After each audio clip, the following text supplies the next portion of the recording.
Okay, welcome to Thursdays with Franco, where we talk things autonomous and Apex. And I've got my colleague here, Jason Lowe. Hey, Jason, how are you? Good to be with you, Franco, and everyone here. Now, traditionally on Thursdays with Franco, we actually get really down and dirty and we look at product demos and capabilities. We've been doing that a lot. What we're going to do today is, with Jason's help, we're going to take a step back and look at, given how much we do with autonomous and Apex, what can we do from an architectural viewpoint and make sure things like speed and change are really addressed, as well as some of those other aspects that we need. So, Jason, tell me, given what you do so quickly around the place, how do you share with people what you do and what you're learning about? And hey, Franco, as you're talking, I have quickly shown and brought up on screen the old Red Book. So just to clarify, so the Red Book is where we do these product announcements and relevant information for our customers. It's publicly available. So redbook.withoracle.cloud is the URL. And then from there, all these links behind that are to public websites and where you can get more information about them. So this is where I've sort of chose to do these landing points there, Franco, for our session today. Hey, and the thing, this has been going on for over 12 months now, the Red Book. I think it was in July last year you came up with this concept. I would even hesitate to guess we would be talking about early 2019. With Tom Jursic was still around, and we were doing this in PowerPoint. And now when Coggins actually came on board and he said, hey, we don't need a PowerPoint slide. We can do this in an Apex app. So we spawned the version that we're looking at now. And it's in case you missed it, what's just been announced and what's coming up.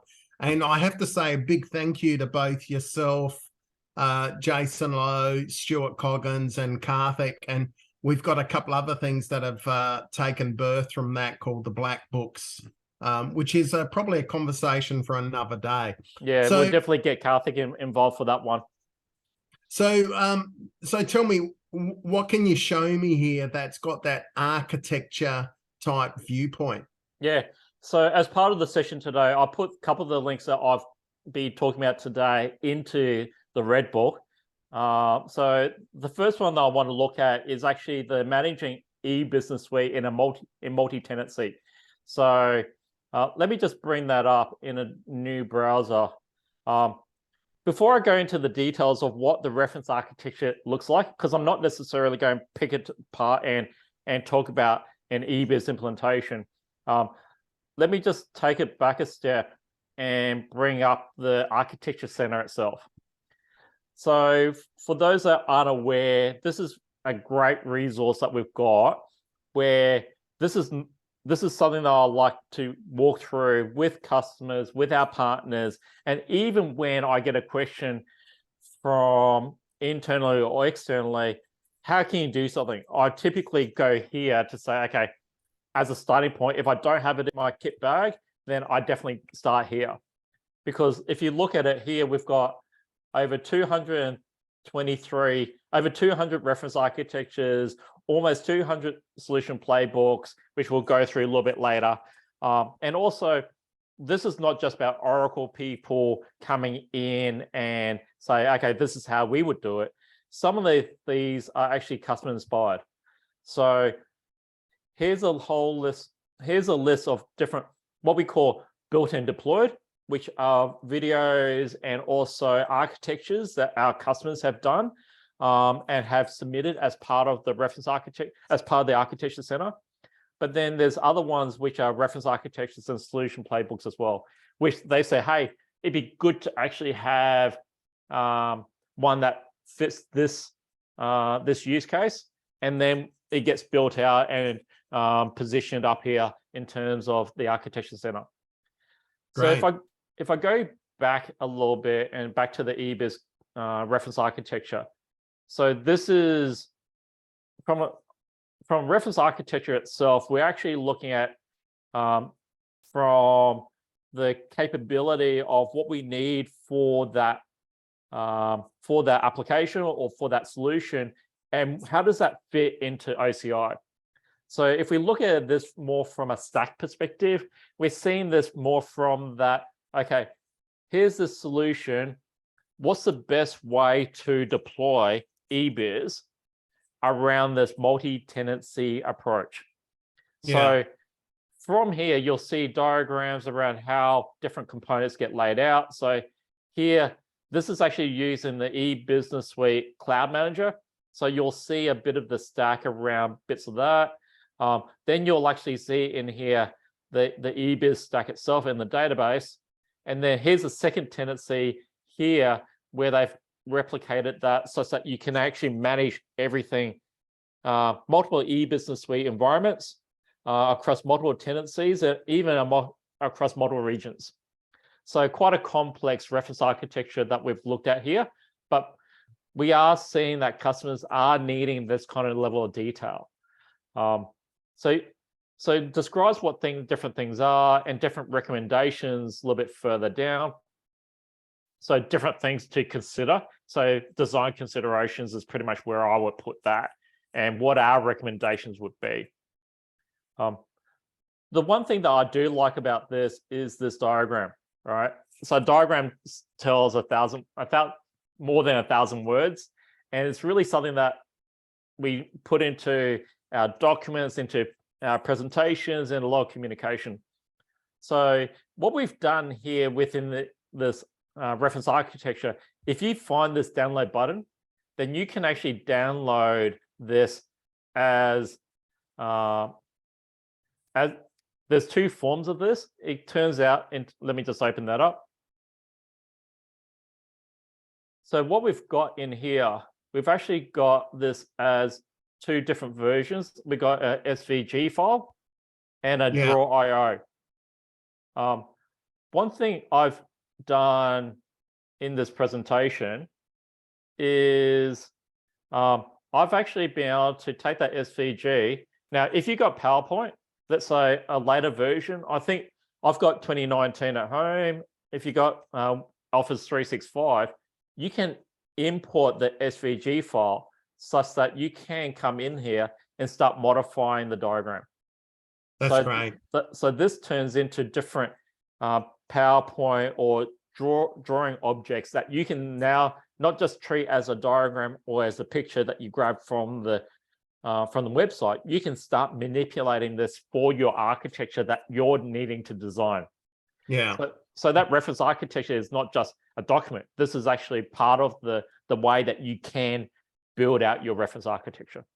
Yeah, and you start getting some sort of consensus with your own team about where we're going and what we're doing with this. It's interesting. The actual reference architecture about eBiz multi-tenancy, that's actually been quite popular for a number of customers there on the Eastern Seaboard.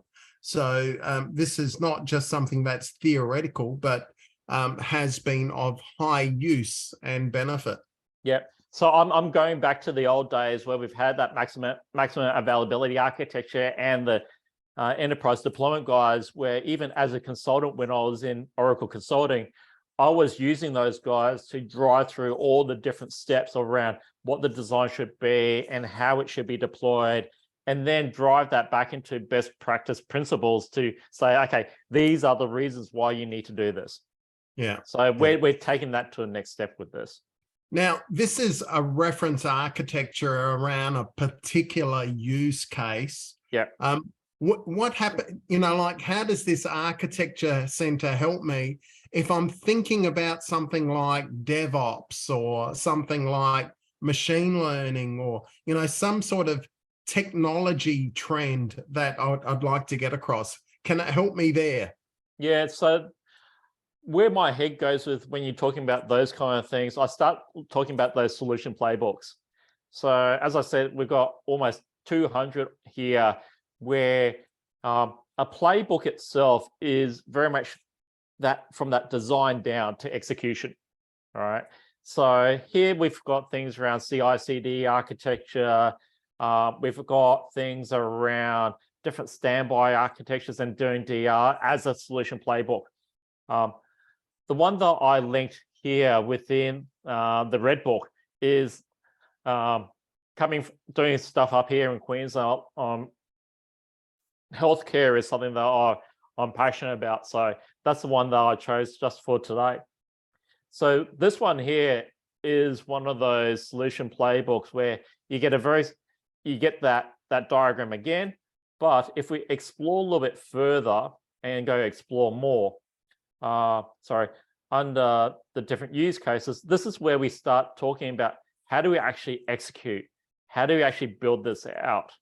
So this one here just gives you an example of, okay, if I am wanting to do some data science and I am looking at healthcare scenarios, then how do I use this?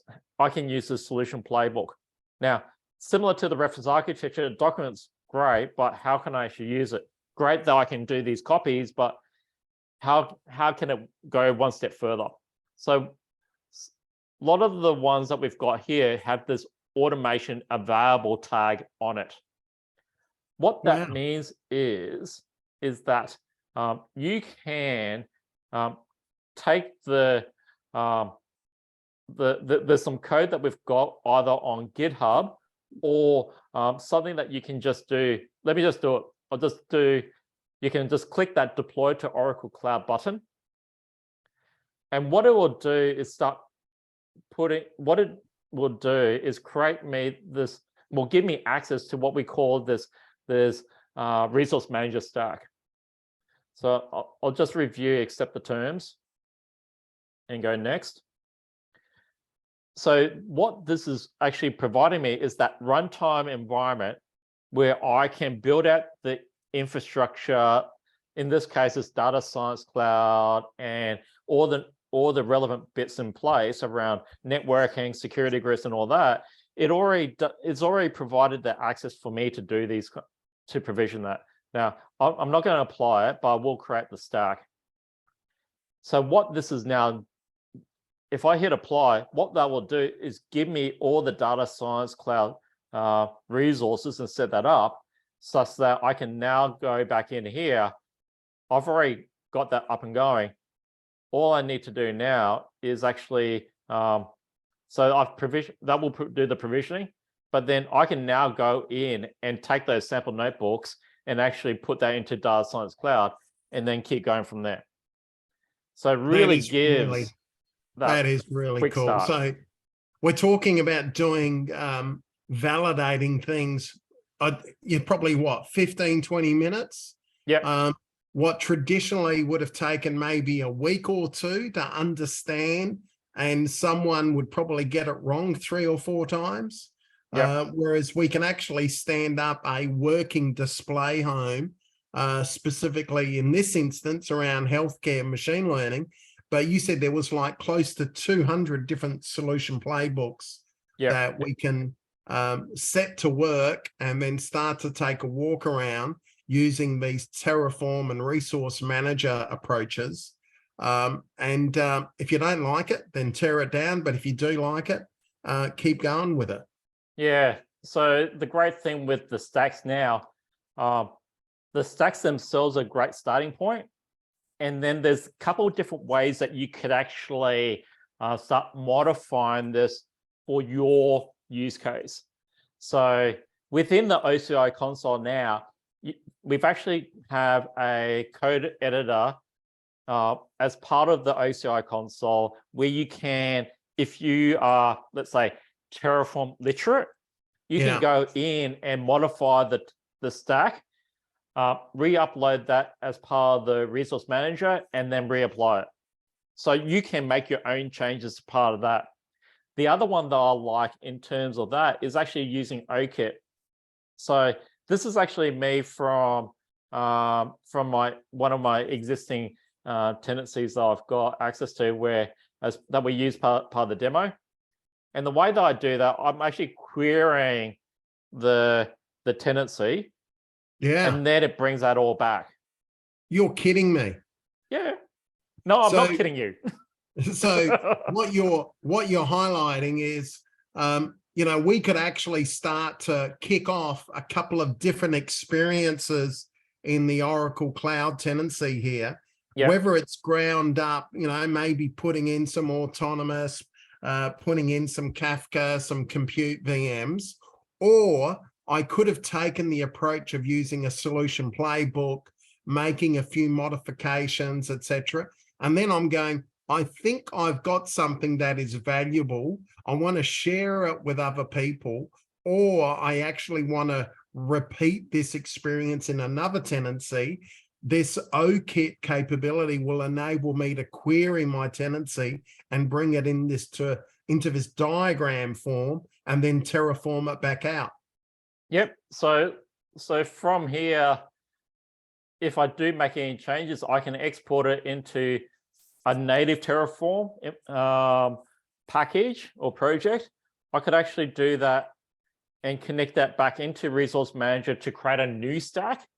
Or what we're finding nowadays, especially where we're needing not just the documentation, the diagram of sorts, but we need documentation, we want to demonstrate that out, then from a web perspective, then we're seeing things like Markdown being a method of, which is used in many different wikis and like Confluence and even DevCloud within our developer cloud service. We use Markdown as a way of creating the pages and documentation there and presenting that so people can actually see what, just communicate, as you were saying before. All right, so plenty of different ways where we can do like that full life cycle around from reference architecture, solution design, down to the actual execution. But then, okay, how do we almost go bottom back up in terms of what have we deployed? How do we redocument it, provide more information, and create those artifacts that we need? You know what I'd like to see in a future session is maybe just a session between you and Darren Heiner, just using OKit just for autonomous and analytics, and go, what would we need to do for a typical customer? But that's another session for another day. Yeah, we got analytics cloud here, we got autonomous here. A lot of this is actually growing in terms of the different artifacts in here. So it's a great tool to get started with. That's great. That's great. Now, you've talked about Architecture Center, 200 different reference architectures. You've talked about close to 200 solution playbooks. You've taken me to OKit. There's a lot happening. Is there any sort of special event coming up in the next week or two where I could get across this? Frankie, Oracle Cloud World, does that ring a bell? It does ring. It's like we've actually rehearsed this. So Oracle Cloud World's happening, but here I am in Adelaide. How would I attend it? Yeah, that's a great point. Traditionally, Cloud World or Open World previously has been very much a case of in-person. Go to San Francisco, go to the concert if you're lucky enough to do that. This year we've got these digital passes. So a digital pass is a pure virtual online experience where you get access to the content, the speakers, and some of the networking, digital peering networking available here. So here's the two options that we've got. We've actually got a free one, digital discovery, and also the digital all pass, which is I don't know whether that's AUD or USD, but about $300.